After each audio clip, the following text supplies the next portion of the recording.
యాదగిరిగుట్ట లక్ష్మీనరసింహస్వామి దేవస్థానం నూతన trust board నియామకంపై Telangana రాజకీయ సామాజిక వర్గాల్లో ఆసక్తికరమైన చర్చ నడుస్తోంది. ముఖ్యంగా మెగాస్టార్ చిరంజీవి సతీమణి కొణిదెల సురేఖకి బోర్డులో సభ్యురాలిగా చోటు కల్పించడం వెనుక ముఖ్యమంత్రి సరికొత్త మెగా స్ట్రాటజీ ఉందనే విశ్లేషణలు వినిపిస్తున్నాయి. ఈ నిర్ణయం కేవలం ఒక ఆలయ కమిటీ నియామకం మాత్రమే కాకుండా దీని వెనుక బలమైన రాజకీయ సామాజిక సమీకరణాలున్నాయని నిపుణులు భావిస్తున్నారు.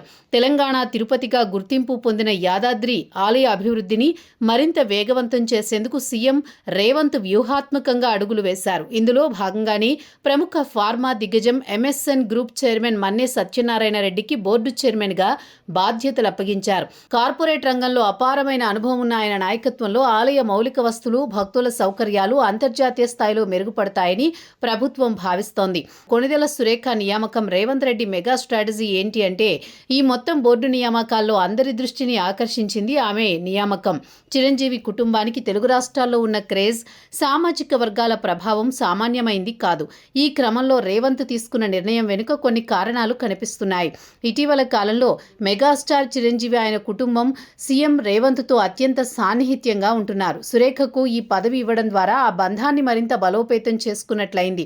ఉమ్మడి ఆంధ్రప్రదేశ్లో చిరంజీవి ప్రజారాజ్యం పెట్టినప్పటి నుండి కాంగ్రెస్ వైపు మెగా కుటుంబానికి ఓ ప్రత్యేక అనుబంధం ఉంది. ఇప్పుడు సురేఖకు ప్రాధాన్యత ఇవ్వడం ద్వారా అటు సినీ పరిశ్రమకు, ఇటు ఆయా సామాజిక వర్గాలకు ప్రభుత్వం సానుకూల సంకేతాలు పంపినట్లయింది.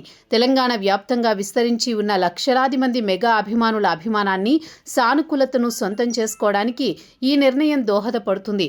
సురేఖ కేవలం సెలబ్రిటీ మాత్రమే కాదు, తెర వెనుక అనేక సేవా కార్యక్రమాలు, ఆధ్యాత్మిక కార్యక్రమాలు నిర్వహిస్తారు. కాబట్టి ఆమె అనుభవం ఆలయ సేవా కార్యక్రమాలకు ప్లస్ అవుతుందని ప్రభుత్వం భావించింది.